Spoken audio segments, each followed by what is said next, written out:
I'm from Gurnee, Illinois, which is north of Chicago. I sing in a quartet called Prism, and I sing with the Melodiers Chorus. Awesome. And I'm a middle school music teacher, choir teacher.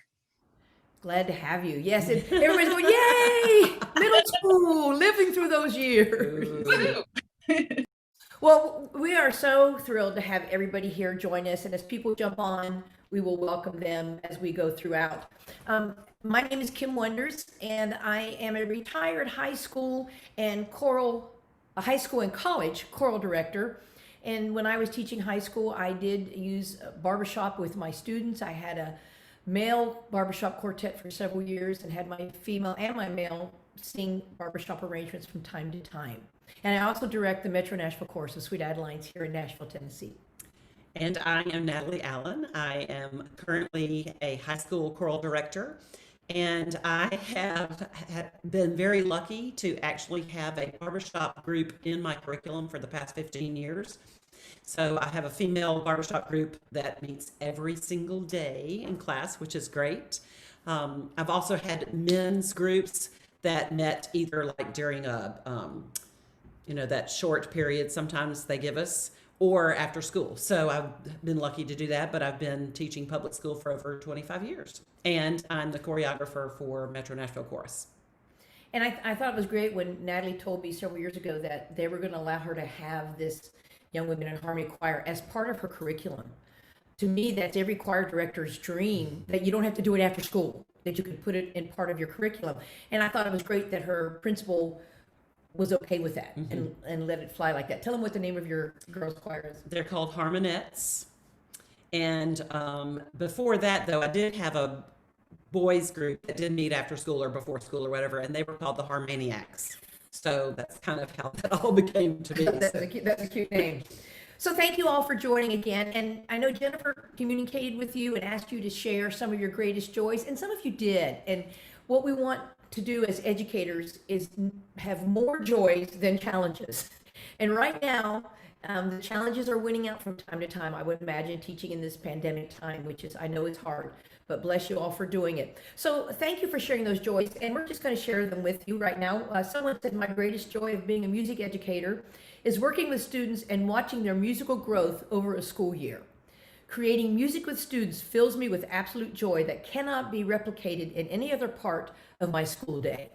And that is so true. And when I retired, a lot of my friends asked me, and they still ask me, do you miss it? I said, well, I miss the kids and I miss the music we made together and watching them grow. And the other fun thing, and part of it, you are finding this out, is that just when your choral group is really starting to click, like April or May, and then the school year is over and you have to start all over again. But we're building foundations and we're building a basis. All right, someone said, my greatest joy as a music educator is sharing my passion with others and watching the growth in their skills, bringing joy to their community.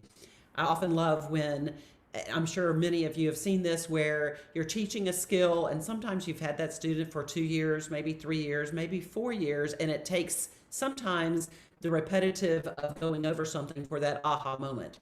It kills me when it's a senior and they like, oh, and it's something I've gone over literally for the past 4 years. But I love those aha moments. And then they say goodbye. Well, true. Someone said, when my high school choir suddenly launches into one of the silly songs I taught them in grade school music. I thought that was fun. Yes, it's fun to hear them all of a sudden start breaking into some song that they learned 6 or 7 years ago. My greatest joy as a music educator is seeing students' excitement when they are able to sing in harmony successfully for the first time. Sometimes it's just in a round where they might hear that first little bit of harmony. So that's often, it's just fun to see that on their face. And when they hear it, like that's, oh my gosh, did you hear that? Let's do it again. So yeah, because I would teach rounds to my students, and also when my beginning chorus class, I would first, if we can sing in unison successfully, then maybe we can do parts. So singing in unison, having them do a round, and then once they knew it, I'd say, okay, let's break it. Let this half start in this half. And when they do that, and like Natalie said, they go, oh, wow. And I said, that's harmony. Understanding what harmony is and unison, that's great. And then someone said, I would say that I have a great joy in seeing a group of students grow together through time spent practicing music. I love how music has the power to bring people of diverse backgrounds together. And that is huge that we're finding in the choral world all over, that feeling of community and getting to know somebody just because they like to sing. So thank you for sharing those joys, and we may have opportunities to share more at the end. So I'm going to share my screen now so we can, we have a PowerPoint for you, and we can do several things if you want to, excuse me, take screenshots of the notes or the bullet points, or we can make those available later. We can do whatever will help you with that. Yeah, I can certainly send it out as PDF later if you're comfortable sharing your content, Kim. Sure. All right. So let's do. So we want to talk to you about incorporating barbershop music into your choral program. And singing barbershop music has a tremendous amount of benefits for your students. Barbershop music is available for male and female students. It is not just a male-only genre, which a lot of people think it is. And it is not just for quartets. That's a lot of times what we get in our mind.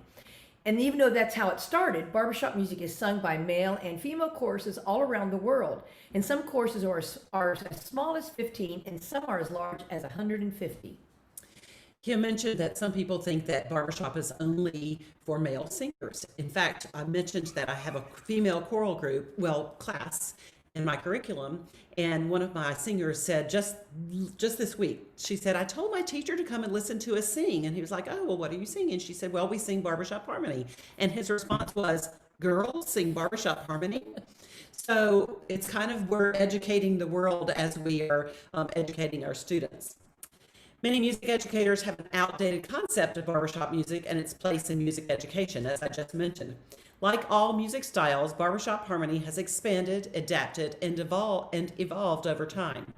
As each generation exerts influence and takes new risks with the music style, the style continues to grow and change. With the resurgence of a cappella singing, a cappella ensembles are singing with closer harmonies, much like the close harmonies in barbershop singing. Learning how to capitalize on the benefits of barbershop singing will assist choral directors in enabling their students to experience the joy of singing the American art form of barbershop harmony. Barbershop singing actually comes from more culturally and racially diverse roots than what you might think. It actually started with African American men singing together in 4-part harmony. So you may ask, so how is this going to benefit my students? So we want to share some of those points with you. Your students will become more confident in learning and performing music, and it will help strengthen their sight reading skills. It strengthens their ear training, tuning, and musicality. It also assists in helping your students learn to blend with other singers.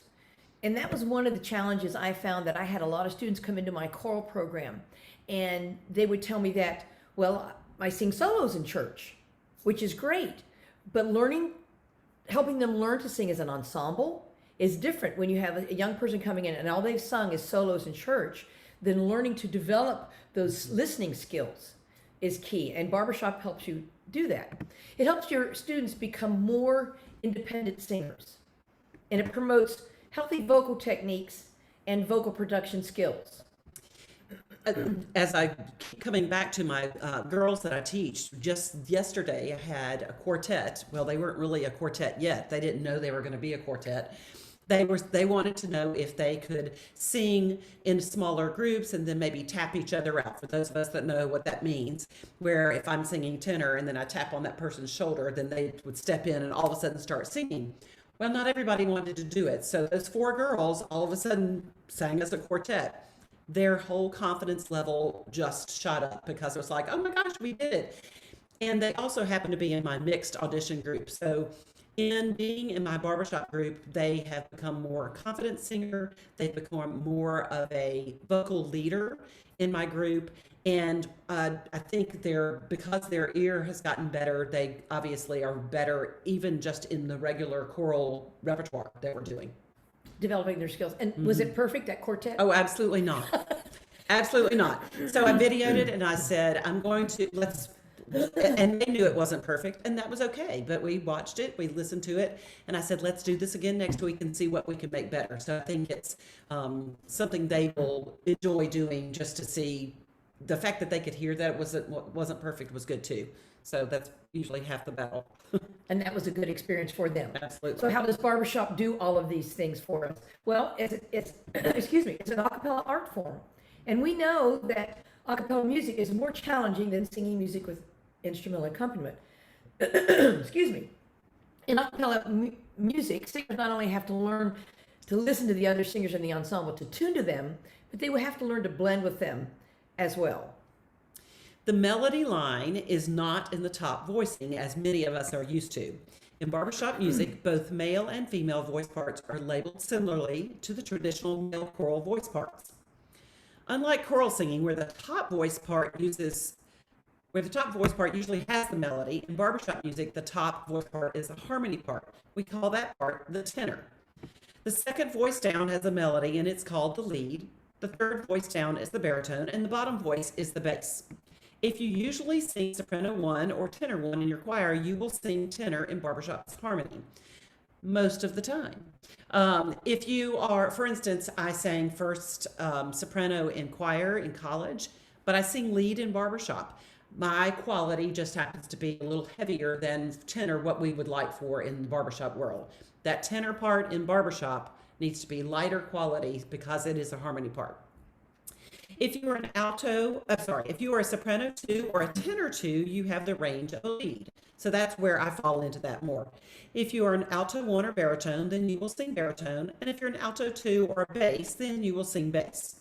So from the highest to lowest, the parts are tenor, lead, baritone, and bass.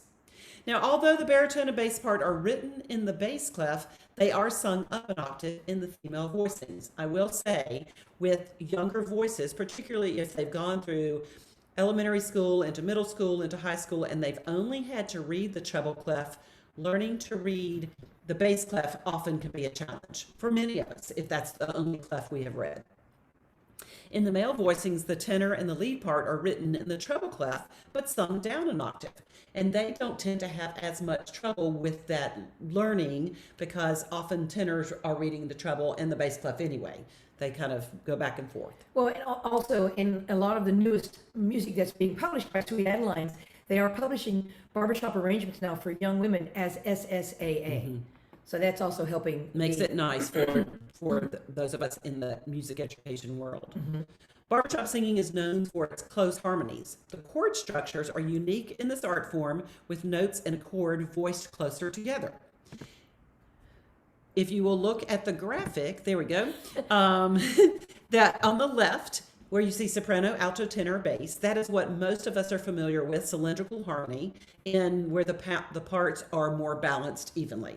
If you look on the right, you'll see a big triangle or a cone for conal harmony, what that barbershop music is based on, where we have tenor, lead, baritone, and bass.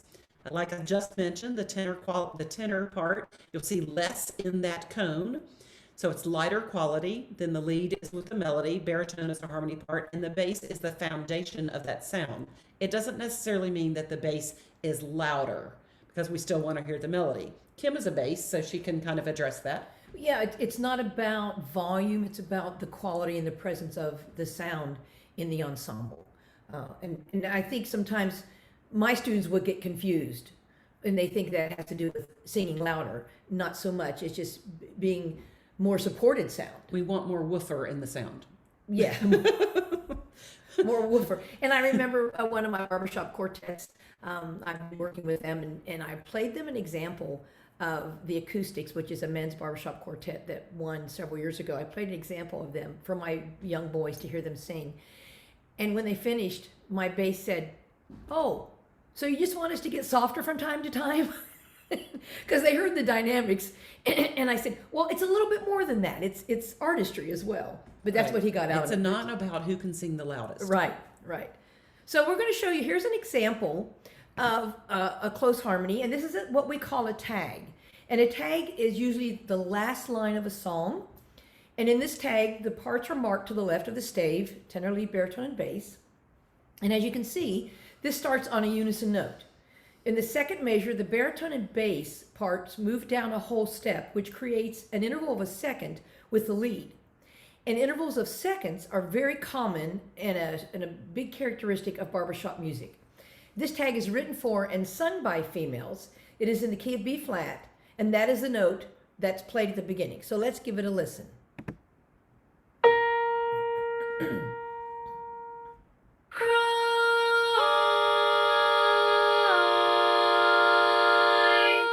I made you cry.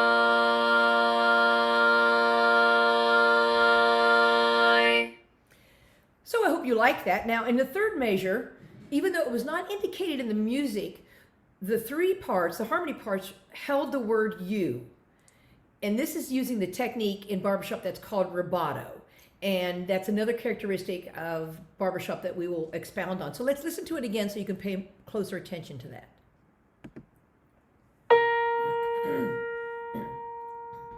Cry.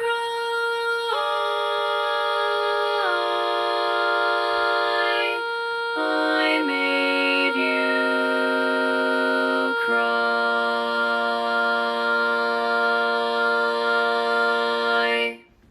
All right. All right, this next tag is also written for and sung by female singers. It's from the song When She Loved Me from the movie Toy Story 2. This one does have the melody in the tenor line.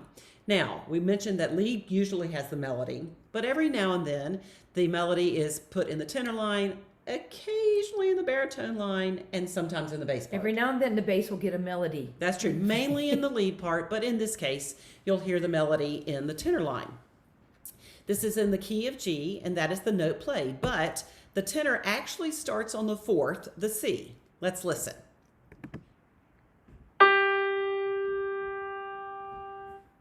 When she loved me like she loved me. When she loved me.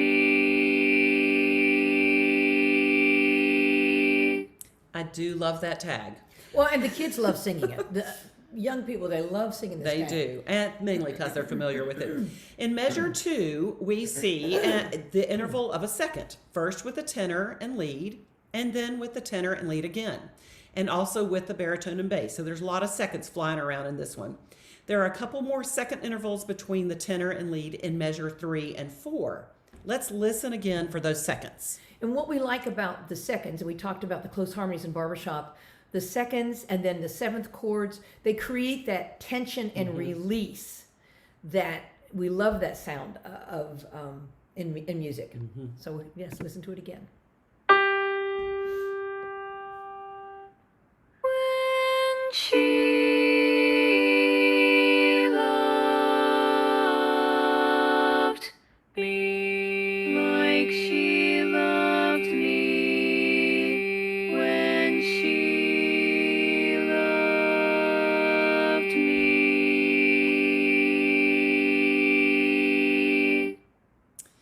Even though we've shown you tags voiced for and sung by female voices, tags are available for male voices.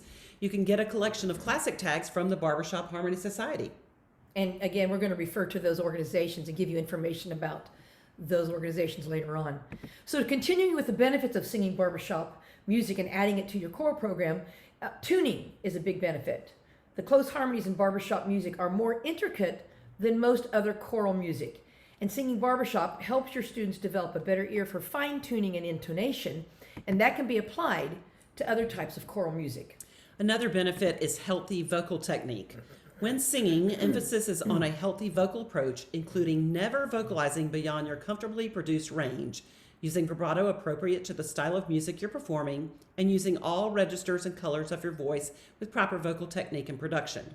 In barbershop singing, you will hear less vibrato used than in other genres of vocal music. Barbershop is built on traditions and techniques of classical choral music, so your singers are learning proper vocal technique and centuries of good habits. And another technique we refer to is rubato, and that is that just fluctuation of tempo within a musical phrase. And barbershop ballads are lyrically driven, and this is what provides them that pushing and feeling and the rhythm, feeling of the rhythm rising and falling. And we heard this demonstrated in the first tag and a little bit in the second tag as well. And that was one of my biggest challenges when I started singing barbershop music. And I was straight out of college. And I remember the first night I visited the chorus, I couldn't wait till after rehearsal to tell them that they were not holding that dotted half note for 3 beats like they're supposed to. So I learned, and to me that's one of the beauties of barbershop music, is that it is so lyrically driven in the ballads that it's not about meter, it's not about the note values, it's about the inflection and the emotion of the song. That's great. And as many of us are familiar with, those of us that teach in the schools right now or are retired, that singing creates community. And Barbershop does that also, and it provides young singers an opportunity to express themselves. But as long as I've been teaching, my students often say they become a family. And I think that has to do with whatever style of music you're singing. Because we're creating music together, we become a community within itself. And we all know that, having the students come in, your students probably live for choir. Those of you who teach, the choir room is their home. And some of my students would say to me about my office, they'd say, can I use it as a locker? And I'd say, no, it's not. My office is not your locker. Can I leave my books in here? But that's a place where they like to gather. And I used to tell my students, talking about this feeling of community, there was a gentleman, Tim Lautenhauser. I don't know if any of you are familiar with him. He is a retired, Kayla's nodding her head. Yeah, he's a retired band director, and he became a motivational speaker. And he has 2 books out that I bought and loved. And I wish I could remember the names of them, but there are great books. If you Google Tim Lautenhauser, you could probably find his books, and they're great. Anyways, he talked about when you sing, when you're in the choir in the band, he said, you are in the choir, you are in the band, but you are on the football team and you are on the baseball team. And I love that analogy of on and being in and being a part of something. And that's that feeling of community. So many of you have heard of Deke Sharon. He's a renowned arranger, director, and he's been involved with the TV show The Sing Off. And I have to say, we're in an era now, probably in the last 10 to 15 years, where a cappella music has really hit the forefront of music. And The Sing Off was one of those that launched that. I loved that show. And when I was teaching, I used to go into school the next day, and with my audition choir, we would talk about the sing-off the night before. And I'd say, what did you hear? I wanted my students to talk about, not just, oh, I like their music, but I loved what the judges would say when they would talk to those performers. They would talk about, well, now this little counterpart melody you had going here, then you went to this key change right here, then the phrase went to a minor mode, and they talk music. They don't just talk like your voice, like the way you stylize. And so that was great. And then the TV show Glee kind of helped launch choral music into a bigger arena. And so we've benefited from this. And Deke Sharon has been very involved with that. He's also involved with the movies Pitch Perfect. He's written a book called A Cappella Arranging. And Deke has arranged over 2,000 songs. Deke refers to barbershop as a cappella music's martial art. He said it is the traditional, refined martial art of contemporary a cappella music. He also says this about barbershop: blend. There is no blend like a barbershop blend. They just don't match vowels. They align their vowels and their diphthongs as they sweep from one vowel to the next. And I love the term when he said as they sweep from one vowel to the next. He talks about tuning. When you lock your voices into perfect tune with the same vowels, you can not only create additional notes above yours, but you create the perception of a bass note below the human range sometimes. And in barbershop, we call that the lock and ring. And that's when it happens, when you produce those overtone sounds. And he talks about dynamics. You learn how to sing quieter than you thought you would. Kim has mentioned rubato, the rubato style, several times. In barbershop, Deke says, in barbershop, you will be pushing and pulling, not unlike an orchestra. You learn to feel the rhythm rise and fall. You learn to breathe as a unit. And I love that, talking about breathing as a unit. How many of us talk to our students about breathe and sing, breathing together and singing together? Kind of like an amoeba. Now you're going to science there. I'm getting really lost. Okay. He also talks about phrasing. He says, when everyone's singing the lyrics, everyone's singing and augmenting the melody as a unit. Each person's movements are linked to everyone else's in perfect synchronicity. It's kind of like if you've ever had the chance to in rehearsal and the director says, okay, everybody close your eyes or put your hands on your neighbor's shoulders or whatever, and everybody sing, and then you become a unit and everybody's breathing together, which is pretty awesome.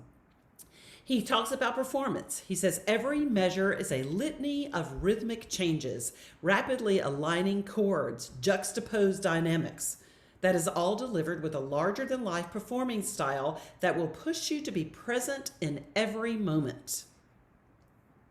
But it's not all about performance. It is, which we've talked about, it is about community. Everyone's on the same team, playing the same game, and you always win. So I love what Deke mentions about Barbershop. And then he says this, which I think is great. You don't have to sing Barbershop to be a better a cappella singer, but I'm promising you, if you do sing Barbershop, you'll be better than if you don't. Amen. So I think some of you said, or several hands came up when we were talking about middle school. And I have a friend who uses Barbershop in her middle school mixed choir.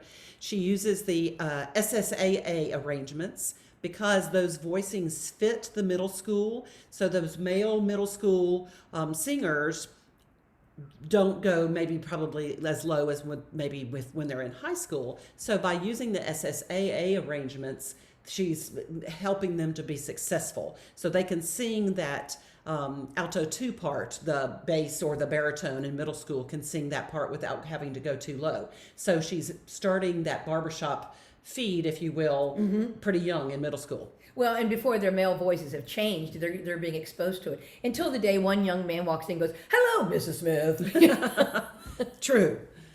Well, we hope this does not sound overwhelming. And you can just begin by teaching your students some tags, as we referred to. Sweet Adelines International and the Barbershop Harmony Society provide the biggest assortment of music for young singers, male and female. And along with the music, they also provide learning media to assist young people in learning the music. There are learning tracks available for every voice part. And I know Jennifer talked about, I know she asked you a lot of questions, and some of you may be using learning media now. Do you just raise your hand if you're using learning media like learning tracks with your students now? Are any of y'all doing that? Just regular SATB? Yeah. It's very helpful, and they learn quicker that way. And both organizations also have youth festivals throughout the country, not right now, but giving young singers the chance to sing with other young people beyond their own school. And these festivals are filled with learning music, learning proper vocal skills, learning choreography, and learning to sing as ensembles. Both the organizations, Sweet Adelines and Barbershop Harmony Society, also provide opportunities for performance. Sweet Adelines have what they call the Rising Star Quartet Contest. It's for young women 25 years and younger, and we're going to refer that in a few minutes. And then this event is usually held every summer. It was not this summer. And they also have a chorus video competition every year in June. And the Barbershop Harmony Society sponsors youth barbershop quartet contests for young men 25 years of age and younger. And they hold this in conjunction with their summer international competition. And the men also sponsor a youth chorus festival for men's and women's choruses under the age of 25 every year at their midwinter convention, which is held in January. And this year, Barbershop Harmony Society is going to hold their midwinter convention virtually. So we're going to give you the link to BHS, and you can go and look that up, and you can register for this. And again, it's a wonderful experience for you to participate in it or watch it, and even your students watch it. You had mentioned learning media, and I found that this year I'm having to use it probably a little more. I've been using it with my barbershop group, but I'm having to use it really with all of my choirs a little more because sometimes we're virtual, sometimes we're not. And to at least keep us on track, I'm having to use it more than I have in the past. As a music educator, we want our students to be able to enjoy singing the rest of their life after they leave our programs. Singing barbershop music will provide them that opportunity way beyond their high school and college years, as many of us have found. We said at the beginning of this presentation that there are choruses singing barbershop all across the country and around the world. Before you launch into this next section here, when my students would come back and visit me, when they still remembered me after they graduated, they would say to me, "I miss singing every day." And students that went on to college and were not majors in music that did not pursue singing in college. And I got to thinking about that. And I thought, they see me every day for a week. And for some students, it's 4 years. And that's that community, that's part of their life. And so they miss this. And I've had many of my students get involved in barbershop courses after they've gone on to become adults. If you would like more information on adding barbershop music to your program or information on any of these performance opportunities and contests mentioned, there are wonderful resources available for young men from the Barbershop Harmony Society and for young women from Sweet Adelines International. Both organizations have music educator kits available at no charge to assist you in bringing barbershop music to your students. There are probably Sweet Adelines or Barbershop Harmony Chorus in or near your city. You could reach out to them for help as well. And so here is the link for Sweet Adelines if you either want to take a screenshot, or we'll make this available later, Jennifer, as well. We can send this out. Yeah, absolutely. Yes. And there's another women's organization called Harmony Inc., Harmony Incorporated, and they also do barbershop singing. And it's a great organization that is available for women as well. Now, so we said at the beginning of this, so I'm going to leave this right now. If you want me to show it later on at the end, I can pull this back up if people want to see it later. Jennifer, what do you think about that? Or Yeah, we'll make sure that those are included in the follow-up email as well. okay. So I'll stop my share now. Stop sharing. And we have some guest panelists that are going to share with you some of their experiences in barbershop. So first we're going to hear from Katrina Tulawicki. And Katrina is from Syracuse, New York. She's currently a junior at Belmont University, majoring in music education. And she sings baritone in the Young Women in Harmony Quartet, Perfect Fourth. Is that right, Katrina? Did I get the name right? For some reason I thought, okay, yes, Perfect Fourth. And they placed second in the Rising Star Quartet competition last year. And they were going to compete this year. And then they didn't get to because we didn't have it. But you're on track for next year, aren't you, Katrina? Yeah, hopefully. So we've asked Katrina to share with you all her experience with barbershop, which she started in high school. So take it away, Katrina. All right. So yeah, I was introduced to barbershop when I was in high school.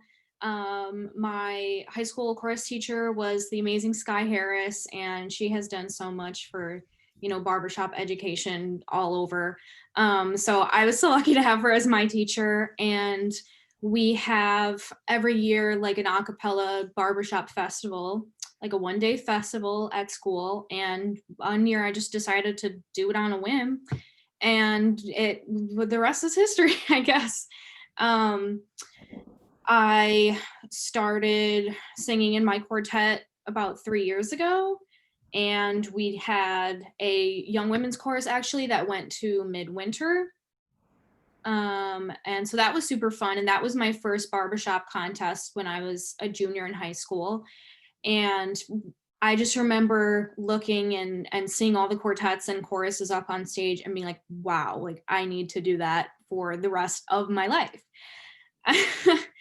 And then since then, when I came to college here in Tennessee, I was like, Google, where can I sing barbershop?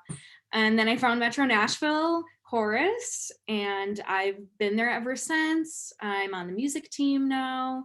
And it's just been an amazing experience all around. And now I am becoming a music teacher. So I hope to introduce my students to barbershop and use it in the curriculum, because I know how much it changed my life. So well, and you have an advantage that we didn't have when we were in college, in that yes, barbershop was out there, but we did not know about it. I wish I had known about it in college. And like you have that opportunity too. So if anybody have any questions for Katrina right now, they could certainly ask them now. Or Jennifer, do we have any questions on anything right now? Not so far, but if anyone has questions for Katrina, raise your hand. You can just unmute and chat with her. I have a quick question.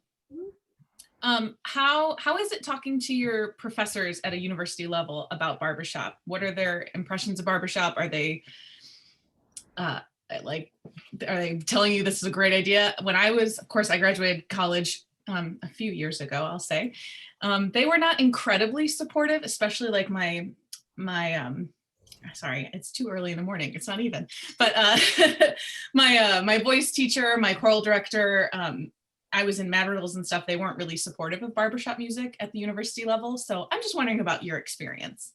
Yeah, so at Belmont, my choir professors have been really they're really supportive and like barbershop. Actually, my freshman year, we did like a whole barbershop unit in Mm. chorus where they brought in Quincy from the ladies and we sang barbershop songs and we talked about barbershop and we sang tags and stuff. So the choir teachers have been, they know what it is and they like it and are really supportive. And basically everyone at the school knows I do it because I never stop talking about it. So yeah, in terms of classical voice, have had some issues because obviously it's very different styles. And coming into college, I hadn't really sang classical music that much at all. So it was kind of trying to meld, and like I have had some teachers be like, it's the barbershop coming in. When in reality it was just me not knowing what I was doing. But for the most part, it's been great. Good. I'm glad to hear that. Good. Well, and I was going to say, Janelle, in conjunction with what Katrina said, I agree with you. I think some academicians at the college level, they have the old concept of barbershop singing, the four guys around the pole and singing like that. And I think there are more and more college professors and choral directors and voice teachers being exposed to barbershop, that they're starting to accept it. It's a slow trickle where we would want it to be a huge flood. Yeah. But it's trickling across the country and into the college level. And we've got some other references to refer to later. Yeah, I had a student who sang with me, and she sang baritone in high school. And then when she went to college, her voice teacher told her that she was hurting her voice. And she wasn't. I mean, it wasn't out of her range. She wasn't over singing. She wasn't pushing or anything. The difference is she was probably using more of her lower register. And then in college, you know, those of us that took voice in college, you figure out where your voice really is. And she really was a first soprano or something, which was fine. But it wasn't hurting her voice. And it bothered me that the teacher said that what she was doing was hurting her voice, because that was totally not what we were doing in school as far as my teaching them vocal production and taking care of their voice. So I also think, now that we're talking about this topic, I also think a lot of it has to do with the professors at the college level fear of the unknown, not knowing about barbershop. Or only knowing 50 years ago or whatever. And granted, years ago, it was all about singing loud and hard. You know, and the organization has evolved to where, from when I joined in 1978, the focus is on good vocal production. That is the theme, that is the focus. And I will say this too about community choirs. I think community choirs are just wonderful. And that's what barbershop choruses are around the world. They are a community choir. And in my opinion, what separates barbershop choirs from other community choirs is that most of your community choirs are driven by performances, this next concert or their concert series. And so they're getting ready for Schubert's Mass in G or Vivaldi's Gloria, and they're focusing on that. And church choirs are focusing on either the Christmas cantata or Sunday's with anthem, what they're going to sing at Sunday. In the barbershop world, we are driven by performances and competition, but we also are driven by education. We're driven by, how can I become a better singer? So when you join a barbershop chorus, it's about becoming a better singer, where people will join Pro Musica or the symphony chorus just because they like to sing. Mm-hmm. I think very few people join a symphony chorus because they want to become a better singer. They want to take the skills they learned and sing this music. So that's my opinion of that, between the professional world and what we do. Okay, so anything else you want to add to that, Katrina? Yeah, I was just gonna say that, like, I think that, like, my voice teacher now and my accompanist, they both always say things like, oh, your barbershop is so useful now, because like I have a lot easier time learning difficult atonal music, and my vocal health is tremendously better since I started singing barbershop, and it's made me a better singer, and it made me have a really easy time with ear training and oral skills and things like that. So if I wasn't doing barbershop in high school, I probably would have struggled a lot more in music school, but it really has helped, and people notice it. My voice teacher says it all the time. So it really, I think, is a great thing to teach students, even if they don't end up doing barbershop, you know, as crazy as I do. It makes you a better singer and better musician. Great. Well, and I hope you'll stick around for the rest of the webinar in case there's more questions. Yes. And All if I right. can I just tag on there two things I think that were mentioned in the chat that aren't questions, but maybe we could make sure everybody has seen them. Katie, you mentioned that, or since we're talking about youth contests, you mentioned that the deadline for the BHS contest. Would you speak to that to make sure everybody understands? Hi, Katie. Yeah, Day. so hi, good morning, everybody. Have you, Katie? So yeah, I'm a teacher in Texas, and I do barbershop, women's and men's, and I teach middle school. And so we are looking at doing the virtual contest that's coming up. It's called Midwinter and really held in January. So it's very similar to the Young Women in Harmony Quartet program that SAI has, but BHS one is 100% virtual this year. And so the deadline for that is December 15th, but it can be any combination of singers. So you could do mixed quartets, you could do women's, men's, whatever you have. And everything is just a video submission. So they only have to learn one song, which is really nice given with everything going on in hybrid learning right now. So it's just one video submission, one song, and then you submit that by the 15th. And then they have this whole like virtual sim thing that they're doing for the convention. So BHS website and the education website has some info about that, but I think it's free or like $20 just to submit. It's very, very cheap. So. And I appreciate you expounding on that, Katie, because I did mention that earlier, but thank you for that further information. I would also say, if you don't feel like you have a group ready, at least I think you could watch it and even have your students watch it. If you can have your kids watch it, even during the school day, I don't know what the hours are going to be for this, but they would be able to see what this is all about. That might help them as well. But thank you, Katie. And then one other clarification on Rising Star that Alana pointed out is this year it's 26 and under for 2021 because of COVID. Yes, So they did. Okay. And I'm guessing the men are going to do the same thing, but I don't know that for a fact. But they're going to make sure that no one's left out of the window because of COVID. So. Okay. Thank you for that clarification. Okay, our next panelist is Chuck Brown. Chuck is in his 11th year of teaching in the Metro Nashville Public Schools. This is his first year at Head Magnet Middle School, where he's the director of choral activities, and he is a former student of Kim's. Yes. So take it away, Chuck. Hey, everybody. Thank you so much for letting me come and talk to you guys. And I was given sort of 4 bullet points to talk to you about. So I think if I was doing the math correctly in my head, my students have participated in the Why Wish festival for the past 8 years or so. So previous to this position I have at the middle school, I taught high school for 10 years. So this is my 11th year teaching. So for the past 8 years or so, if I'm doing the math correctly, my students have had the chance to participate in Why Wish. So most of what I want to talk about is my students' involvement in that. But the first question that I had presented for me to kind of talk about is, when did I first experience barbershop? And Natalie, in her introduction, she said that Kim was my high school choir director. I was so fortunate to have her as a teacher all 4 years of high school. And so as I reflect back on when did I first experience it, I remember, I think it was my freshman year of high school. Miss Wonders, Kim, had the girls learn a song and the guys learn a song for the winter or holiday concert.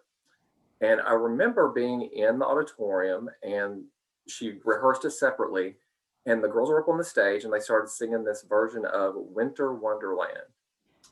And I come to find out, I think Kim actually created this arrangement. But all of us guys, we were obsessed with this arrangement of Winter Wonderland. And we were like, they sound so good. And we were sort of like jealous because I don't even remember what we were singing, but we were like, oh my gosh, they sound so good. But come to find out, it was the reason was because it was a barbershop sound. It was a barbershop version of Winter Wonderland. So it, it just kind of hit your ears differently.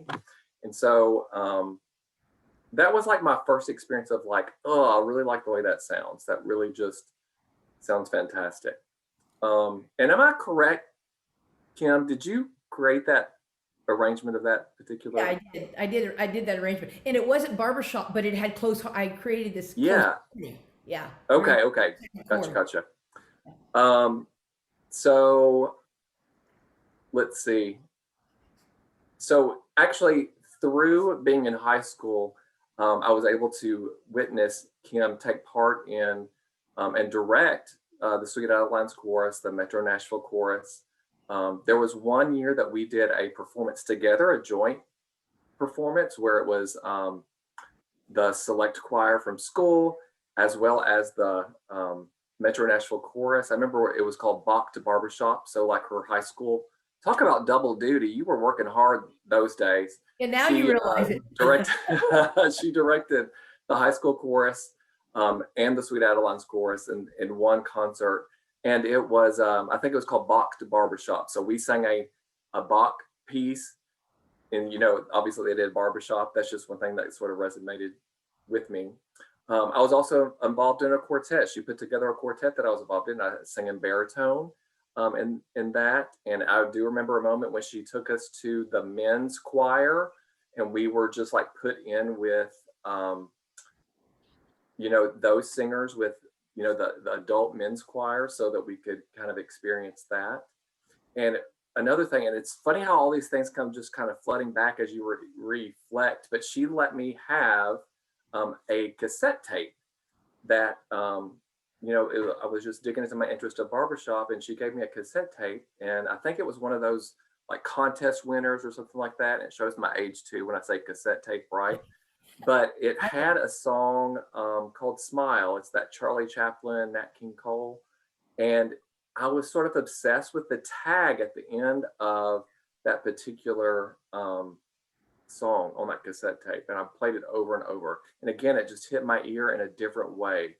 And just maybe you love and appreciate barbershop music. The next thing that was given to me to talk about was, how did Why Wish benefit my students? And I will say, as an educator, I tend to focus on music reading. So for example, my lessons this week with my kids at the middle school levels, we're working on solfege hand signals, those Kadai hand signals, do, re. So we're teaching virtually. So we're working on that this week. So one of my philosophies is like, I want my kids to be able to read music. Okay. And that's the way that I do it. But barbershop to me, it focuses on ear training. And so what you guys have presented so far today, I'm like, yes, because it focuses on ear training in a way that I don't normally do in my classroom. In rehearsals that they participated in at Why Wish, there was no use of piano. In my like SATB rehearsals, we work out the notes on the piano, but you have to really rely on your ear a lot more. And I really appreciate that about that festival. There's a focus on singing intervals. And I will say, like, there's a new warm-ups that they experience too that really work their ear in a different way, different than what they get from me in my classroom. I did put that singing, they are learning to sing a part that they would not normally experience in SATB choir. And that was mentioned earlier as well. But, most of my world is a SATB world, and they got to experience something a little bit different that hit their ears a little bit different. I will say that one big benefit is that it really is a confidence builder. There was a time when they learned tags, and they were encouraged to sing them in quartet style, but they had an adult behind them singing it in their ear. And just that really helped just build their confidence, their independence as a musician, which is super important. The next thing I was asked to talk about was how participating in YWISH affected or impacted my program. Simply, it gives them a chance to sing something of a style that I don't typically offer in my repertoire.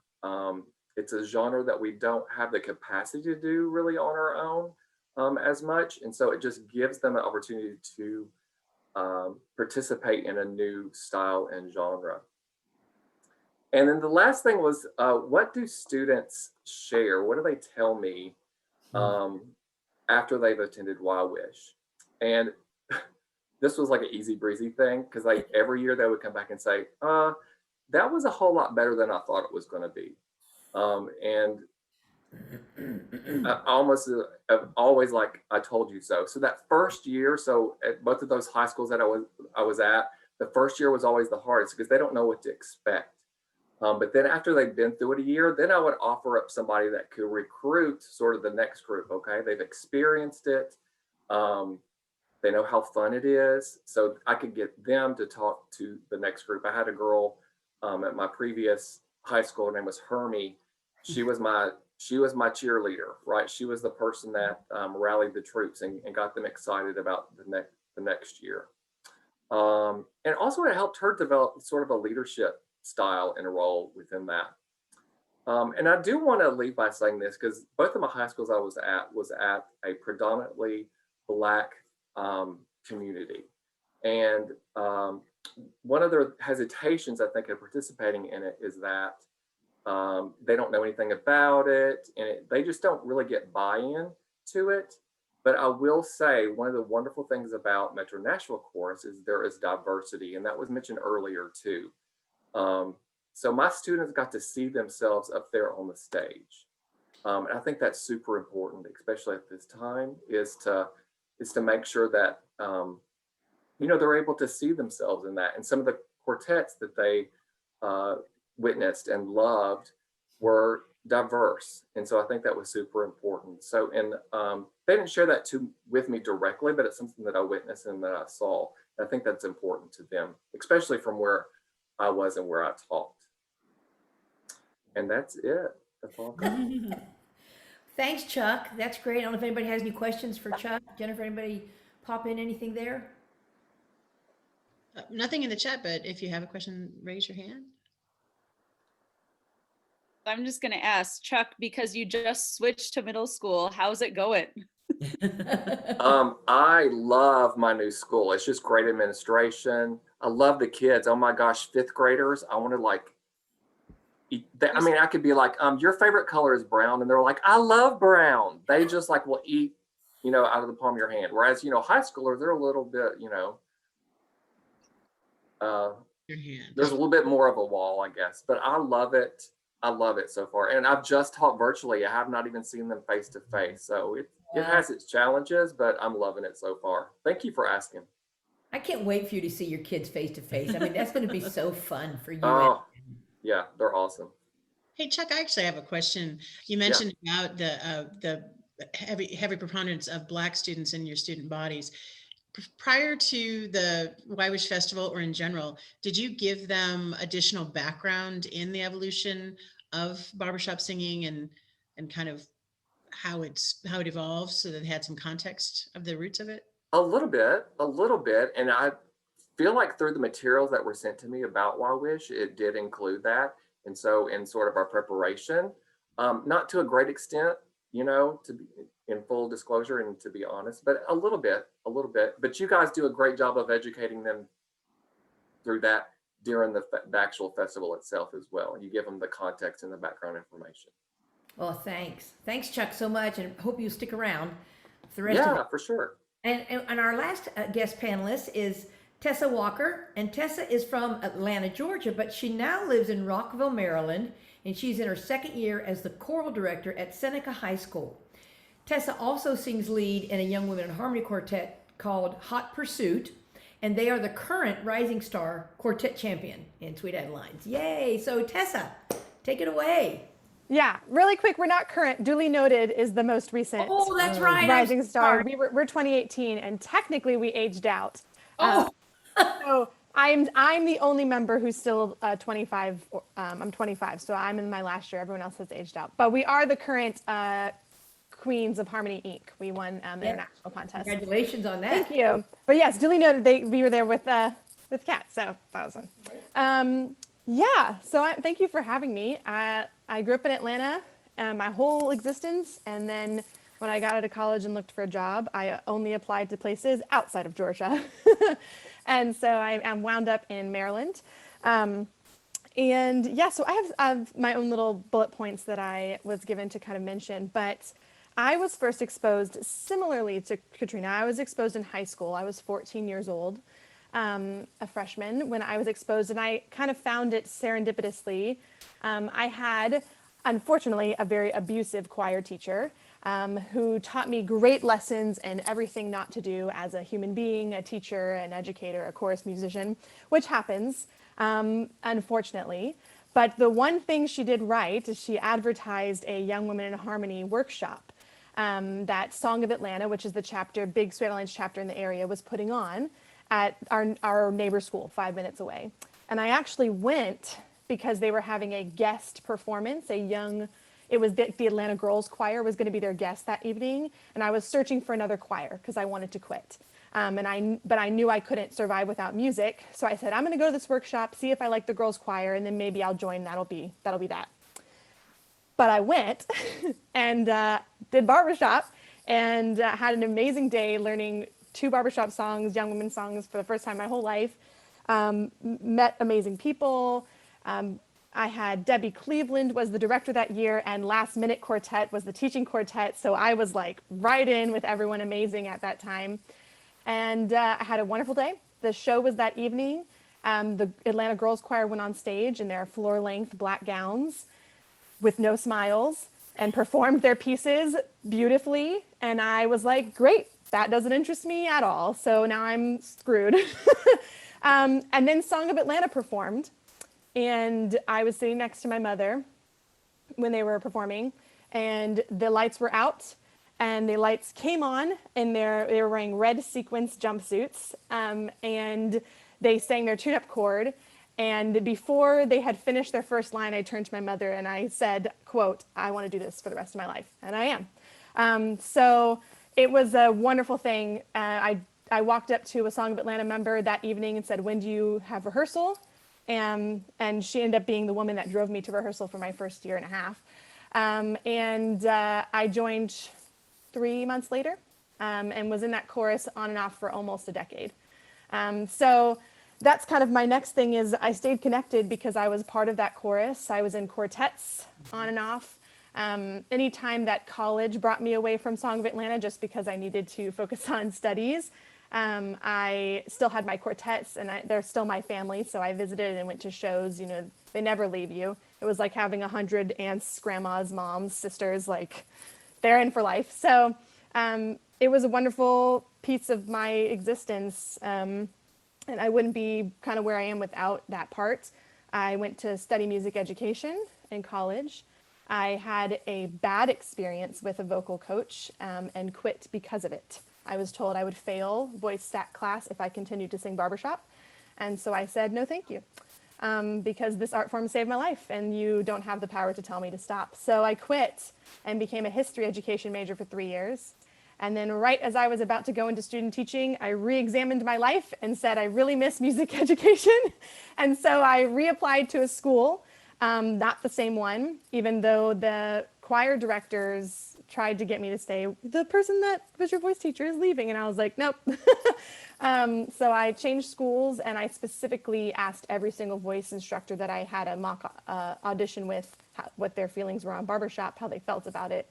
And I went to the school because I liked what I heard. I was very upfront about what I did, what it means to me, and if they're okay with it, great. If they're not, then I will continue to look for a different school. So I ended up going to Kennesaw State University in Georgia.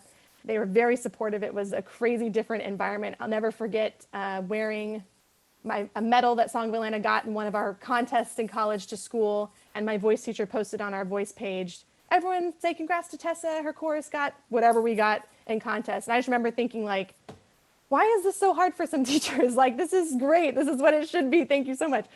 So it was awesome. I was very proud to attend school there. And then I was a big crash. But I was talked about the biggest thing that you learned. And I will say that we had one semester of vocal pedagogy class in my curriculum. And my teacher told me that everything that she was teaching me, I already knew because I was in barbershop, which was true. I mean, there were some things memory-wise that of the actual physiology and things like that just will never stay in my brain because that's the way my brain doesn't work. But she even flaunted to my student teaching co-op that I knew everything in the class already because I was taught, which is true. I kind of joined barbershop and they're what would I call the second rise of the vocal production. We're kind of where we are today. I joined right when people were starting to learn how to teach that, straws, that was all kind of what I came into, this kind of new age of vocal production in barbershop as far as healthy ways of singing, and being really upfront about what's going on inside your body and things like that. So yeah, I really did know it all, but or most of it, but because of my coachings in song, violin, or quartets. And I think they were surprised and impressed, but I also thought that was a win for barbershop because it showed all the educators that I knew what was going on because I had been taught it by a barbershopper who probably didn't go to school for voice, which is exciting to me. And so that's what I kind of take on. I think about my classes in music education, and I think really what I bring to my classroom is much more of what I learned in barbershop. And then it was just kind of solidified as an educator or as a student. But a lot of how I teach is how I've seen coaches perform or how I've seen my barbershop directors move or interact with kids, not necessarily how my professors taught me to. So I take that, my whole existence is barbershop. And something that I did learn as someone maybe who doesn't have it in their program, barbershop is such a big part of me. And my first year last year, I hit it a little bit for some reason. I probably couldn't tell you the full reason, but I just kind of let it go, come and go. And last year was the year we won. So I just kind of rode this wave of kind of mentioning it to my students and doing some things, but not really. And I felt horrible. I felt lost. I felt like I wasn't being myself. And this year it was I decided I was going to be very upfront about the love of my life that barbershop is. And I just feel so much more authentic, and the kids definitely pick up on that. And they can see that it's your passion, therefore they like it because you're happy. And I teach high school, and they very much pick up on it. And we have a special guest series going on this year, which most of them are friends I've met through barbershop because the network is just massive. Every time I give them a bio, it's here's this amazing person who did this, but also we met through a barbershop contest every time. But then they ask them oh, what do you direct or what quartet are you in? Not because they need it for whatever the topic is on, but the kids know that they're passionate about it and they're interested about that. So I don't know, as my advice would be, if it means something to you, you should share it with them in any sort of capacity, because it really does change how you treat those kids. But so that's kind of a challenge I found last year, was trying to find the best way to be authentic about it. But I just think I thought too much about it. You just have to do it. And the challenges that you face, I feel like my administration is wonderful. And if I'm passionate about something, they're always behind me, which I'm very lucky to have. So I think my biggest challenge is just making sure that I'm my authentic self when it comes to barbershop, and everything else will fall into place. So far, it's been happening, which is wonderful. I would love to have a barbershop group or curriculum, but it's not necessarily in the cards as far as the program outline at the moment. But the more I talk about it, the more it will come into play. But how my experience from barbershop has kind of crossed over chorally is a lot that's been mentioned. Since I get to go last, everyone's correct. Everyone had the right answer. But it's true. I mean, everything that was in the presentation was wonderful. And I really do carry that community. My kids, especially now in pandemic life, community is a big buzzword for these kids. And a lot of them have been intrigued by barbershop, not necessarily because of the cool sounds it creates, but because I keep talking about how much of a community it is, how much of a community for life it is, even if you're not actively inside of it at the moment. And they really latch on to that. That's what's pulling them into the art form. And that's what makes them curious. They ask every guest, do they have a funny story about me when I was younger? Because they just know that I've been in it forever. That's something I specifically carry over, but I really do watch barbershop directors and coaches and quartets for tips on how to educate kids, because that's kind of where I find the passion the most. And it really helps to explore different things and try new things.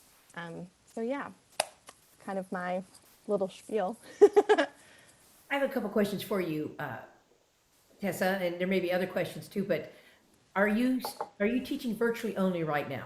Yes. So are you going to go in person at all this school year, or do you know? I do not know the answer, but based on parameters that have been set forth, I do not think so. Unless they change the numbers that they want to reach in order to allow us to go back, I don't think will ever happen this year. So are your students watching some performances, and you can share with them barbershop performances as well as other performances? Yeah, so we watch Barbershop YouTube. In fact, I literally just showed my advanced treble group, Bring Masters Notre Dame recently, literally yesterday, I think, or 2 days ago, but they loved it. Like I said, we have guests that come in. I have a special guest series where I kind of put out an all call on Facebook, but most of my Facebook friends are barbershoppers.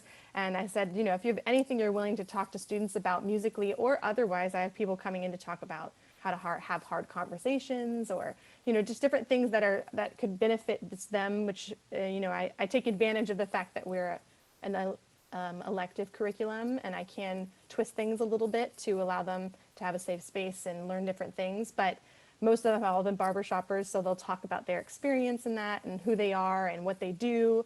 And I've shown them my crown, and yeah, we just had the virtual international, so we've talked about that a little bit, but we definitely chat a bunch about different things, and in barbershop, what's there to offer, what's not there to offer. And yeah, I did have my student teaching experience. I did a full year with high school, and my teacher, my co-teacher is a very avid barbershopper who has barbershop very much in his program. And I think the year I was there, we probably had the most barbershop in the program, because it was like double team of barbershop palooza. And then they created quartets to go, and they competed at Midwinter that year. So it's definitely inspiring to kind of speak on what Chuck did really quickly at the end. But my school's also predominantly Black community, and where I student taught was the same. And we shared barbershop with them and the history, and they went to Midwinter as a chorus, and they loved it. And there was a quartet called Sonic Sound, which you can look up, but they're wonderful high schoolers. I think 2 of them just graduated, and the other 2 are seniors. And they are all people of color, and they love barbershop with just the most amazing fiery passion of love. And they recognize that it needs more diversity. And the 4 of them and I have had conversations about how they themselves can make a difference in that. And so I think there's empowerment in that. It doesn't need to be something you shy away from or have to excuse it or make up excuses of why this or this may not be a thing, but empowering those kids to be the reason that barbershop becomes more diverse. I mean, they're like convinced, and I believe them 100% that they're going to be the first like all people of color quartet to do whatever. And that's it. They want to be the people that do it because they haven't seen anyone else do it, but that's not stopping them. They are empowered by that image of being there to support other people and convince other people of color to join barbershop. So that's definitely something that, and Sonic Sound's very open about it, and they're lovely, and they're on Facebook and YouTube, and they're marvelous. But they saw the gap, and since I was able to talk to them openly about it, they see it as a power of change rather than something to be scared of, which is really cool. And I think that's great for you to share that as well. And so for our participants today, if some of them are, this is their first exposure or a little bit of exposure to barbershop, they can certainly go on YouTube and find Hot Pursuit, and they can find Perfect Fourth, and they can find a Sonic Sound and any others. And also if they go to BHS YouTube, I believe the BHS also has archived all the youth festival choruses from the last couple of years to look at those. My other question to you real quick, Tessa, before we move on is, didn't your mother join because of you? Yes. So I am a first generation barbershopper. My mother is a second. Second. She joined after me.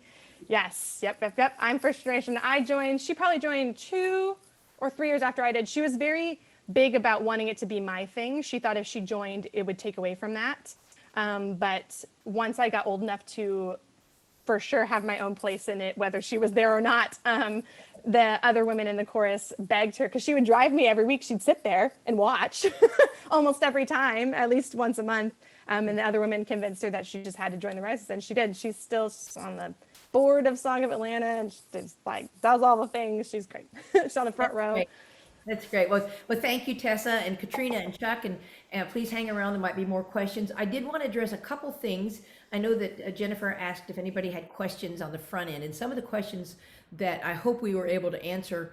One of them was adaptation to virtual learning in classrooms. And I think with what Chuck is doing and Tess is doing with Barbershop in the classrooms, I think this is an opportunity. I know Natalie too, you have an opportunity now to show your kids more videos and performances. And so you can show them a wide variety of performances. Hi, Matt Parks, how are you? Just saw him pop up here. And show them. Hello. Yes. So I think you can adapt it, and also the learning media gives you that opportunity to share that with your students, and they can work on it that way as well. So I don't know if any of you want to add to that. There was also barbershop in high school and possibly middle school grade levels. It's very possible. And the fact that we've had Chuck's now teaching middle school, and Janelle's teaching middle school, and these people that are in middle school, you can, and what Natalie said about using the SSAA, you can share that with your students. Where to find music for this genre? Well, we gave you the information on Sweet Adelines International and Barbershop Harmony Society. They are the biggest promoters and producers of music for young singers. And we'll show you that information again. Either I can put that up, or Jennifer, you're going to put it in the follow-up email. Katie's got a question. I had kind of a question with that, Kim. Yeah. Especially like to Katrina, Tessa, and to Chuck, as far as, are there any songs that really stick out to you that you learned early on that you felt like were kind of a good catalyst to like fitting your range or fitting the quartet you were in, or that kind of thing for your younger singing life that you felt like kind of you really grabbed onto? I know it's hard to like go through the song titles, but. Well, it's funny because it's such a good question. Also, I miss you and you're wonderful. I like think back to what I did at Diva Day and things, and all the songs we did at Diva Day were out of like the Young Women in Harmony book that Sweet Adelines has, plus some Debbie Cleveland sparkle, which if you don't know, Debbie Cleveland normally parodises most of her stuff for the kids. When I'm 64, Young Women in Harmony arrangement, but only the Debbie Cleveland lyrics, which I feel like are the only right ones now as you learn them.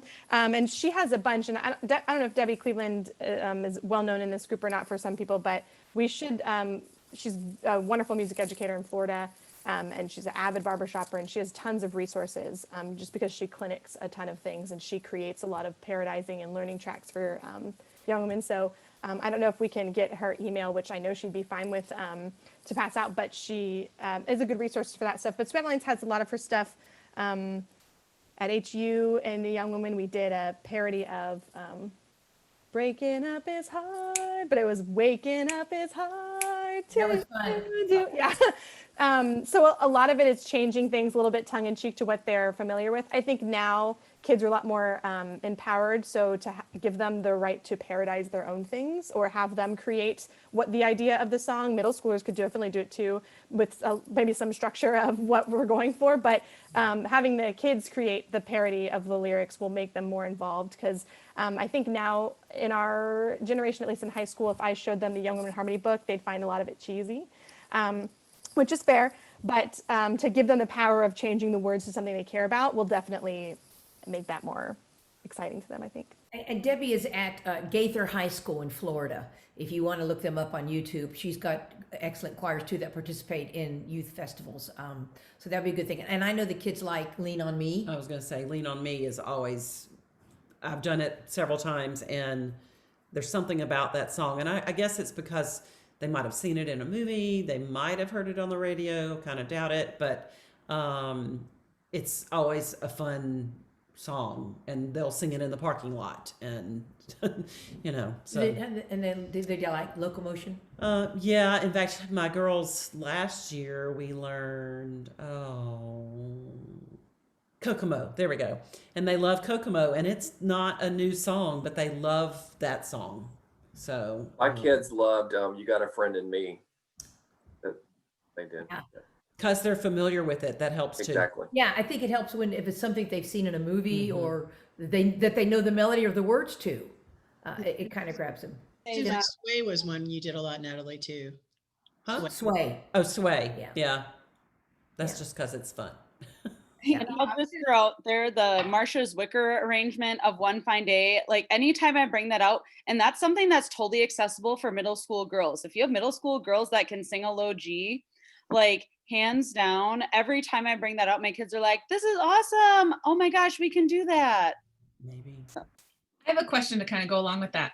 So I'm actually the opposite of Chuck. I spent the first 6 years of my career in elementary, and this is my first year in middle school. So the other way, I've not met these kids in person. Everything's virtual, and kind of like Tessa, I'm pretty sure to the end of the year, it's going to be completely virtual. It's a giant choral program. There are 3 choir directors, 3 choir rooms. It's enormous. This school is huge. And with the songs that you guys all just recommended, what learning tracks do you guys use? Who do you go to for learning tracks, especially for young voices? I know that Jen Cook does learning tracks. Danya Metzger does learning tracks. Kimberly Newcomb I does, love him. yeah, does good stuff. Katrina does good learning tracks. I'm going to promote you now, Katrina. You never asked me to, but those are out there. And somebody asked the arrangement of Lean on Me. We're looking that up right now. I want to say it's Joey Minshaw's, but I could be wrong on that. Jennifer, I don't know if you could pull it up. I'm busy on my computer right here. I have the music on my computer, but I can't pull it up right now. Yeah, but if you could pull that up. I think it's Joey's, but I could be wrong on that. It is Joey Minshall's. Okay. Okay, thank you. Yeah. So yeah, if Joey Minshall. This just in. thank you, caller number 5, for confirming that. And if you go to Sweet Adeline's website or you contact Sweet Adeline's, you can pull up their arranging list and look under Young Women in Harmony, YWIH, and they will list songs. And Joey has a lot of them out there, as does Carolyn Schmidt, and there's several arrangers out there. And the men is the same way. If you go to the men's organization, it's available. And we said this previously, both Sweet Adeline's and Barbershop Harmony Society have a music educator's kit that's free. If you contact them and tell them you're a music educator, they will send you the kit. It's got songs in it. Comes with volume 1. Yeah, volume 1 of the book. And the learning media. And the learning media. I actually have it. I have it digitized, and I can share it with you because I gave it out to my BHS Music Ed seminar this summer, so I have permission to share it. Oh, that'd be awesome. Yeah. Put it in chat. Okay, so Jennifer, do you want to pick up that information, or you can put it in there? I can send it to Jennifer. Okay. And then a Good, couple of thank- people have mentioned Fight Song, Katie mentioned, was another popular song for young people. And then learning tracks, Tessa mentioned Melodies, learning tracks, right? Melody. Yes. Oh yeah, Melody Hine. I was saying, well, yes, you can go to Melody for learning tracks, but Katrina's also on this call and she's beautiful, but she'd be great. But Melody arrangements I was saying Melody's arrangements of Cups, or it's Melody's arrangement of Fight Song. Melody does great young women charts. Sorry, I misread that. And Melody Hine is the baritone in Tessa's quartet. Yes. And she's also teaching, and she moved up there to teach in your feeder school, right? yeah, she's my middle school feeder. Well, one of them. And she taught in outside of Atlanta for 3 years, I think, in a middle school as well. Yep. So she is another one of those that is in the world of choral music and barbershop. Yeah. And I run her business, so there are discounts galore for educators. for music. That's good information. Yeah. So just email us. Jennifer, you have something. Just one other shout out on learning tracks. The tracks you played earlier for the tags were Jen Cook, just to give her credit for. Yeah, yeah, and Jen, when I put this originally together and I presented this this format to NAFME, I asked Jennifer permission to use her tracks, and Jennifer's very willing to do that. And as is Kimberly Newcomb and Danya Metzger and those people that make learning tracks, they're very willing to, if you go to them directly and you don't buy it through Sweet Adelines, they usually give you a discount for being an educator. A lot of them will do that. It was great. Are there any other questions at this point? Or yes, Alana. Oh. She can't unmute herself. Oh no. Here, hold on, let me try. No. Is it a book? Is it a movie? Maybe type it in the chat if we can't unmute. I'm not sure why it won't unmute, because normally I should be able to unmute you. You see your 3 dots at the Oh, top? Can that you do went that? away. Oh, wait. Now she's going to write it on a dry erase board or something. She's going to write it out. This is like Pictionary. I like this. Oh, goodness. Frozen. Oh, you're frozen or we're frozen? Does that mean you want to talk about the movie, or you want to? Well, hopefully hers will come back. Can I ask a question, actually, of the panelists, whoever wants to answer this, because this video may be seen by someone not on today. If a teacher was watching this and hadn't got into barbershop in their choir class yet, but wanted to dip their toe, they don't have like the ability like you have, Natalie, to have a class devoted to it. What are some of like 3 or 4 of the first things they could do, like a barbershop warm up, or what would they do to kind of get started with that? Tags. Yeah, more tags. tags. I'm going to say tags. But I will have to say, the very first thing, just to, like, for instance, my 9th graders, if they've never heard of it, didn't know it prior to coming in, the first thing I've done with them is the nursery rhymes. If you get volume 1, I think it's in the very back, and it's basically just 4 different melodies that all will fit together. It's not a barbershop tag, but get them doing that, and then the next piece is easy. Well, and the other thing you talked about warm-ups is I think you can also, if you can get a hold of a chord progression that, we use in barbershop, and take that simple chord progression and put any kind of words in there, teach them that, and you don't even have to tell them it's barbershop, but when they start hearing the difference, then they start asking questions. And solfege, yeah, Agreed. Katie, I would agree. that's a good point. Tags using solfege, it's very easily to move them up and down virtually. Great. Katie, would you repeat that on your microphone so it's on the recording? Yeah, I put into the chat that you can use solfege to teach tags. So it's really great, easy sight reading, 4-bar things to start off a rehearsal. And if you're doing it virtually, you can do the share screen through barbershoptags.com, and they all have sheet music plus usually MIDI or learning tracks of some kind. So that's a good way to kind of start. The 5-chord exercise is really easy, like baseline, do, so, fa, re, do. And it's printed out, you can find it, but that's a really good one to start too for 4-part harmony. Yeah, that's what I say, that basic chord progression that Yeah. we use is really good to do that. And you can put different words into it. Katrina, were you going to say something? Yeah, I was just gonna mention that like there's an app called Tagmaster that, for the kids using apps.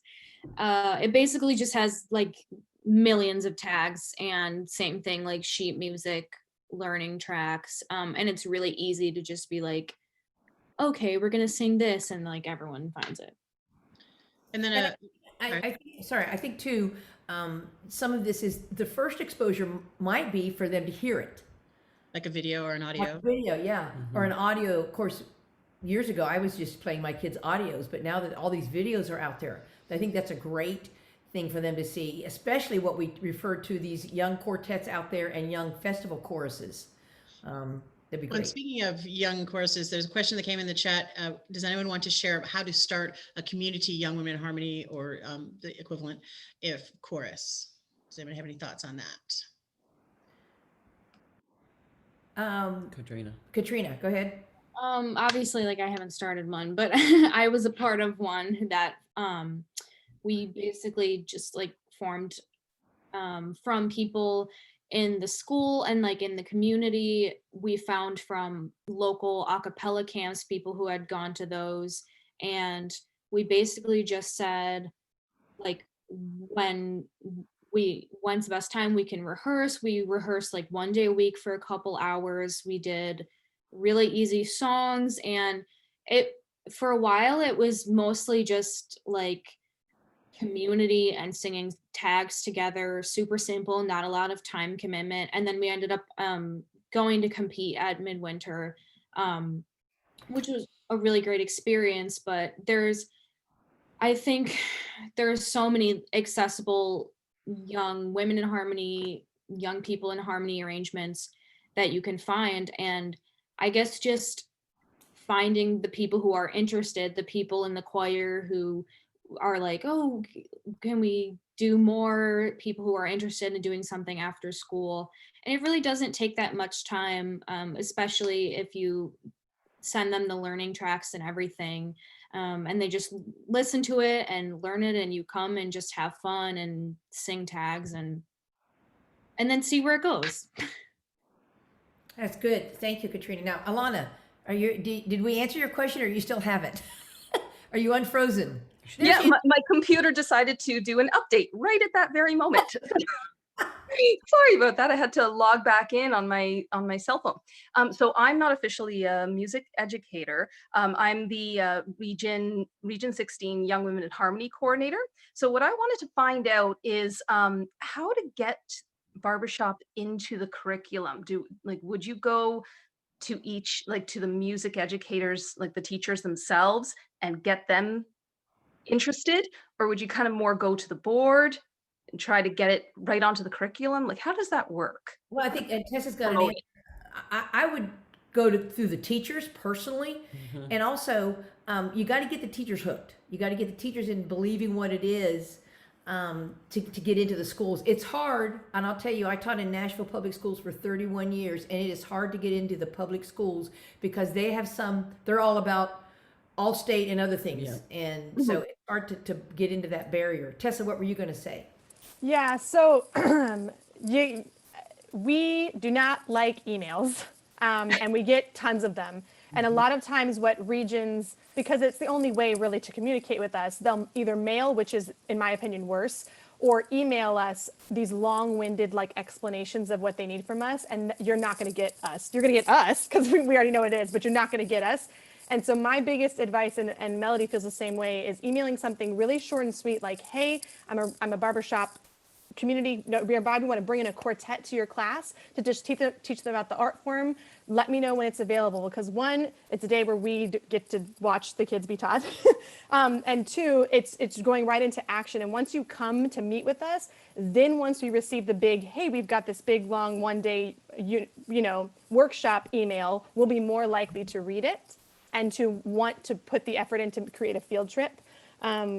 Once we've already gotten that thing. So I agree with Kim, get in the schools as fast as possible, and don't get offended or don't be worried when you send an email and it doesn't get a response.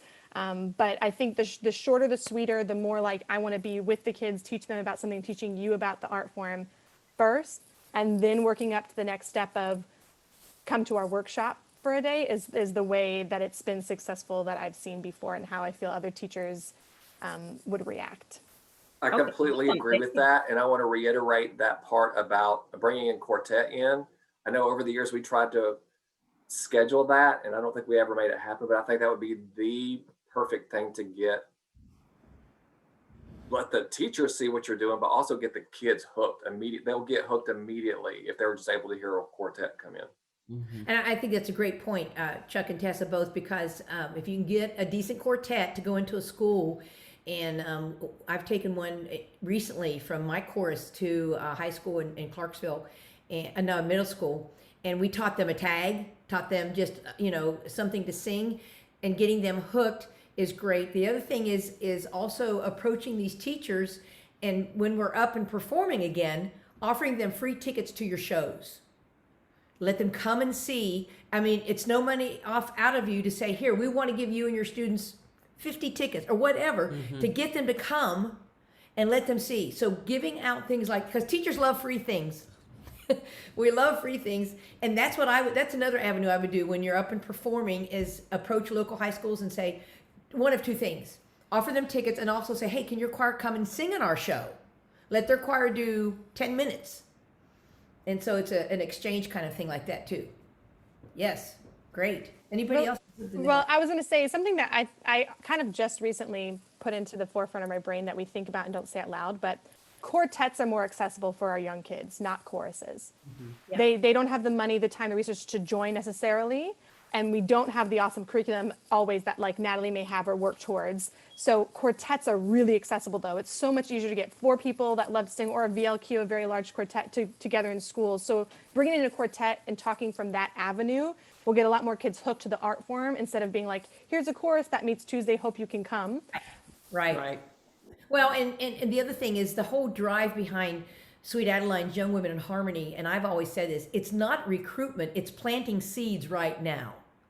So that when these students get out of school, if they don't have a quartet experience and they're looking for a choir, they'll say, hey, I had a great time when I did this festival. Katrina, what were you going to add? Yeah, I was gonna say, like this might go without saying, but showing them videos of the greats like the Buzz and Ringmasters is amazing, but showing them videos of kids from the youth contest, from the 18 and under, from the 25 and under, I think that's really what gets you hooked, because I know that for me, like we had like a Young Women in Harmony quartet at our school that was older than me, and watching them sing, I was like, oh, that's something I could do. And watching the Rising Star contest and seeing like, oh, like people my age actually do things like that, and not just, people who have their life together. I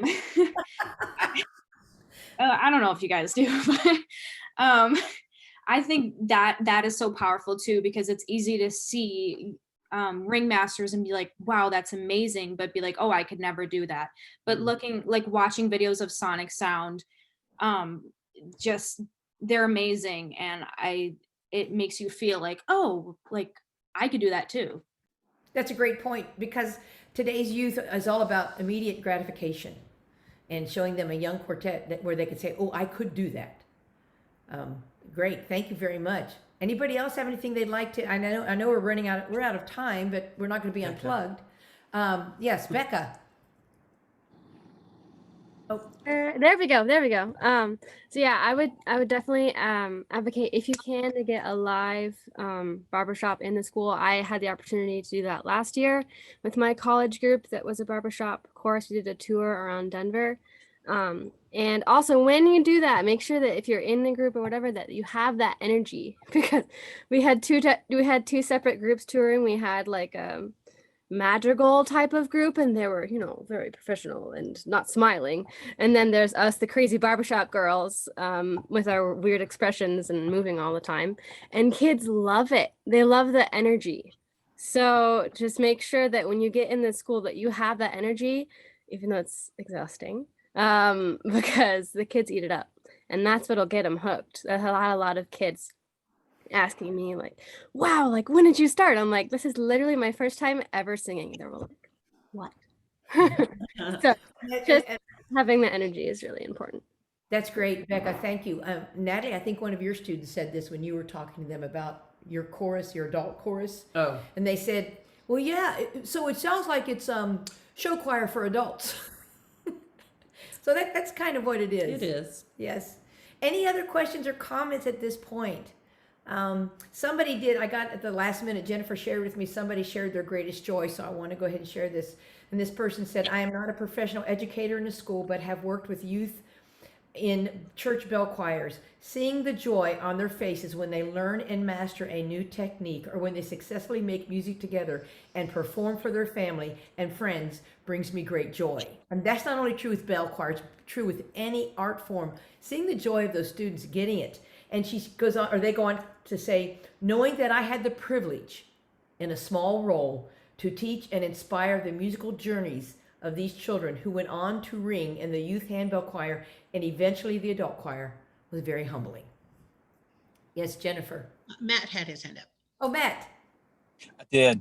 Hello, everyone. I've forgotten now who was asking about getting your fellow teachers involved in teaching barbershop.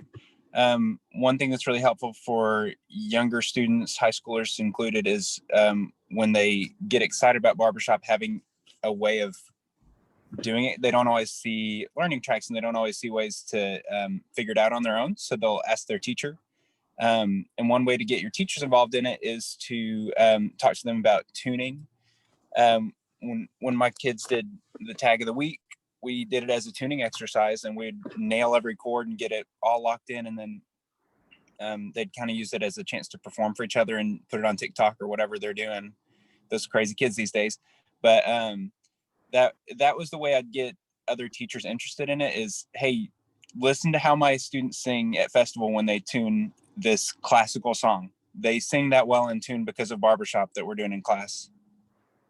That was really helpful. Thanks, Matt, for sharing that. Good point.